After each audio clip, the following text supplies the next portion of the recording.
Hi, digital marketing ஃபனல்னா என்ன? அதாவது நம்ம ஒரு பிஸ்னஸ் பண்ணுறோம் அப்படின்னா அந்த பிஸ்னஸ்க்கு ஒரு மார்க்கெட்டிங் ஸ்ட்ராட்டஜி பிளான் பண்ணி வைக்கிறது தான் இதில் 5 இம்பார்ட்டன்ட் ஸ்டெப்ஸ் இருக்குது.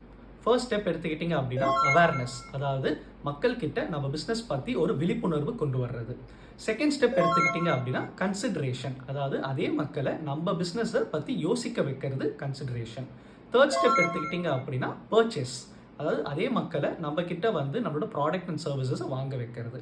ஃபோர்த் ஸ்டெப் எடுத்துக்கிட்டிங்க அப்படின்னா ரிட்டென்ஷன், அதாவது பீப்புளை தக்க வச்சுக்கிறது. ஆல்ரெடி ஒரு கஸ்டமராக இருப்பாங்க, அவங்கள திருப்பி நம்ம கிட்டேயே பர்ச்சேஸ் பண்ண வைக்கிறது retention. And last and final one பார்த்தீங்க அப்படின்னா அட்வொகசி அப்படின்னு சொல்லுவாங்க. அதாவது நம்மளோட எக்ஸிஸ்டிங் கஸ்டமர்ஸை அவங்க ஃப்ரெண்ட்ஸ் அண்ட் ஃபேமிலி சர்க்கிளை ரெஃபர் பண்ணி புதுசாக கொண்டு வரக்கூடிய கஸ்டமர்ஸ், அதுதான் அட்வொகசி அப்படின்னு சொல்லுவாங்க. ஸோ இப்போ இந்த 5 ஸ்டெப்ஸை இன் டீட்டெயிலாக நான் அடுத்தடுத்த வீடியோஸில் நான் உங்களுக்கு எக்ஸ்பிளைன் பண்ணுறேன். ஸோ இதே மாதிரி உங்களுக்கு பேசிக்ஸ்லேருந்து டிஜிட்டல் மார்க்கெட்டிங் கற்றுக்கணும் அப்படின்னா என்னோட சேனலை ஃபாலோ அண்ட் சப்ஸ்கிரைப் பண்ணிக்கோங்க.